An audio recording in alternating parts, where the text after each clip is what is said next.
दोस्तों आज की वीडियो में बहादुर शाह जफर की वो बातें आप जान पाएंगे जो शायद आपसे अभी तक छिपी रही। साल 1840 ये वो दौर था जिस वक्त पूरे भारत में मुगल दौर अपनी पराकाष्ठा पर था। इस वक्त बहादुर शाह जफर की उम्र 65 साल थी।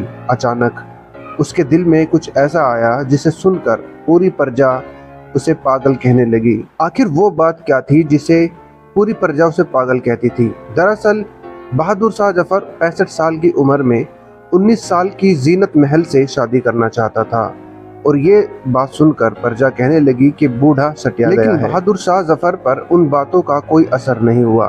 वो तो अपने दोस्त मिर्जा गालिब का एक शेर हमेशा सुनाता था कि इश्क की ये वो आग है जो लगाए न लगे और बुझाए न बुझे। अब चूंकि बादशाह ये चाहता था तो कोई उसको रोकने वाला नहीं था। बहरहाल बेगम जीनत महल से बहादुर शाह जफर ने शादी कर ली, निकाह कर लिया और निकाह होने के बाद फिर वही हुआ जो अक्सर होता है, उनकी एक औलाद हुई। औलाद होने के बाद जीनत महल की एक ख्वाहिश और जगी और वो चाहती थी कि उनका बेटा सल्तनत का वारिस हो और आगे चलकर उसे पूरे मुगलिया सल्तनत की कमान हाथ में दी जाए। लेकिन ये मुमकिन नहीं था क्योंकि उससे पहले 3 और वारिस थे जो काफ़ी बड़े थे और उनसे समझदार थे। क्योंकि बेगम जीनत महल की औलाद जिस वक्त हुई उस वक्त उसके 3 बड़े भाई जो काफ़ी बड़े थे सल्तनत के लिए जद्दोजहद कर रहे थे। लेकिन ठीक उसी वक्त जो बड़ा बेटा था उसकी मौत की खबर ने मुगल सल्तनत को जैसे हिला कर रख दिया। ये कोई मौत थी या इत्तेफाक, आगे चलकर आपको पता चल जाएगा। जैसे जैसे दिन बीतते गए दूसरे की भी मौत हो गई। धीरे धीरे करके बेगम जीनत महल के जो बेटा था उसका रास्ता साफ होता जा रहा था। लेकिन साथ में बहादुर शाह जफर को भी ये चिंता जता रही थी कि आखिर उनके बेटों की ये इस तरह से मौत कैसे हो रही है। इससे पहले कि वो सोच पाता कि पता चला कि तीसरा बेटा जो सल्तनत का वारिस बचा था उसको भी इत्तफाकन मौत हो गई और ये सब देखकर बहादुर शाह जफर की जैसे कमर टूट गई थी। बहादुर शाह जफर के बेटों की एक एक करके इत्तिफाकन मौत हो रही थी। अब सवाल ये है कि क्या वाकई में ही उनकी मौत इत्तेफाक से हो रही थी या फिर इनके पीछे कोई षड्यंत्र था, कोई चाल थी जिससे ये साबित हो सके कि कोई ना कोई है जो बहादुर शाह जफर के बेटों को नहीं चाहता कि वो उत्तराधिकारी बने। दरअसल इस सवाल का जवाब जानने के लिए हमें मुगल की पिछली तारीख में जाना होगा। 1804 से लेकर 1840 तक बहुत सारी बीमारी आई गई। लेकिन इस दौरान मुगल काल में एक ऐसी बीमारी फैली जिसे बुखार के कारण जो उत्तराधिकारी था मिर्जा बख्श जो बहादुर शाह जफर का बड़ा बेटा था उसकी जान एक बुखार ने ले ली जिसकी वजह से उसकी मौत हो गई। मौत के बाद बहादुर शाह जफर ने अंग्रेज को एक चिट्ठी लिखी जिसमें उसने कहा कि उसका दूसरा बेटा उत्तराधिकारी बना दिया जाए। अब आप समझ सकते हैं कि मुगलों के क्या दिन आ गए थे। अपने उत्तराधिकारी को चुनने के लिए भी परमिशन लेनी पड़ रही थी अंग्रेजों से। यहाँ से आप समझ सकते हैं कि मुगल का जो दौर था वो पतन की तरफ तेजी से बढ़ रहा था। जैसे ही दूसरा अधिकारी उत्तराधिकारी का नाम घोषित होता है तो उसके कुछ दिन बाद दूसरा बेटा भी इत्तिफाकन मौत के घाट उतार दिया जाता है। दूसरे नंबर की बेटे की मृत्यु के बाद बहादुर शाह जफर ने एक बार फिर से अंग्रेजों को चिट्ठी लिखी जिसमें उसने कहा कि उनके चौथे नंबर के बेटे यानी कि जीनत महल के बेटे को उत्तराधिकारी घोषित कर दिया जाए। लेकिन अंग्रेजों ने उनके इस खत को इग्नोर किया और तीसरे नंबर के बेटे जिसका नाम मिर्जा फखरू था उसको ही रिकमेंड किया और उसका नाम उत्तराधिकारी के रूप में घोषित कर दिया। अंग्रेजों ने मिर्जा फखरू को क्यों उत्तराधिकारी बनाया, इसके पीछे का कारण ये बताते हैं कि मिर्जा फखरू बहुत ही अच्छे से अंग्रेजी बोल लेते थे। अंग्रेजों के साथ उनकी अच्छी घुल मिल जाती थी।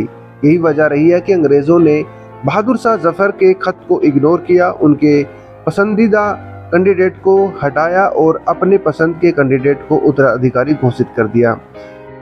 दोस्तों बताया जाता है कि मिर्जा फखरू को उत्तराधिकारी बनाने के लिए 3 अंग्रेज अधिकारियों के दस्तखत हुए थे और आगे चलकर उन तीनों की ही मौत हो चुकी थी।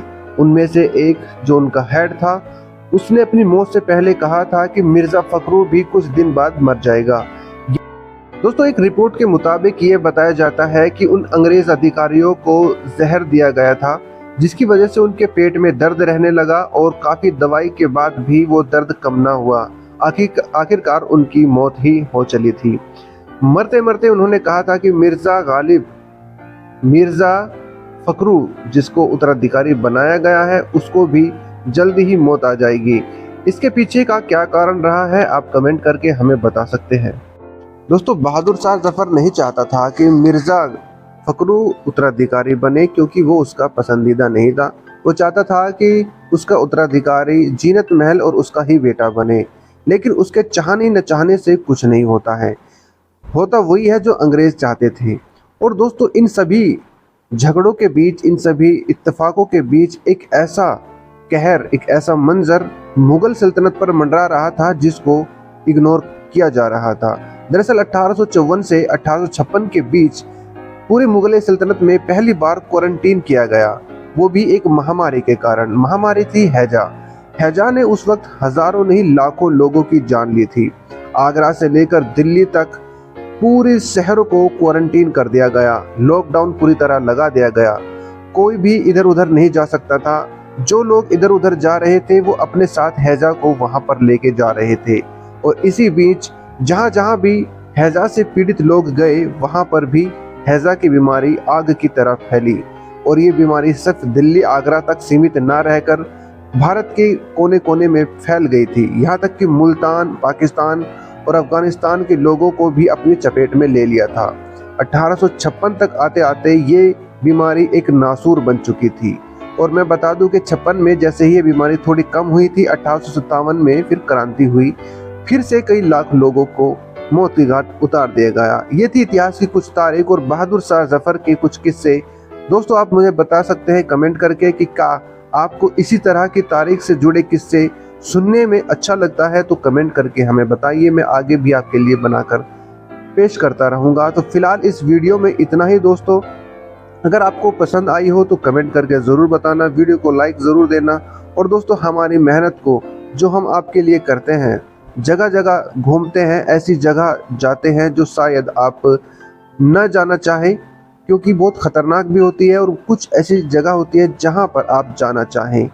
क्योंकि दोस्तों कंटेंट बनाने के लिए हमें घर से निकलना पड़ता है, मेहनत करनी पड़ती है, पैसे भी खर्च करने पड़ते हैं, टाइम भी खर्च करना पड़ता है, फिर वीडियो बनाकर एडिट करके आप लोगों तक पहुंचाया जाता है, सिर्फ और सिर्फ आपकी मोहब्बत के लिए, आपके प्यार के लिए। तो उसके लिए आप एक बार वीडियो को लाइक ज़रूर कर दिया करें, इससे हमें मोटिवेशन मिलता है। और जितना हो सके उतना शेयर भी कर दो उन लोगों के साथ जो इस तरह की वीडियो को पसंद करते हैं। फिर मिलते हैं किसी दूसरी वीडियो में। जय हिंद दोस्तों।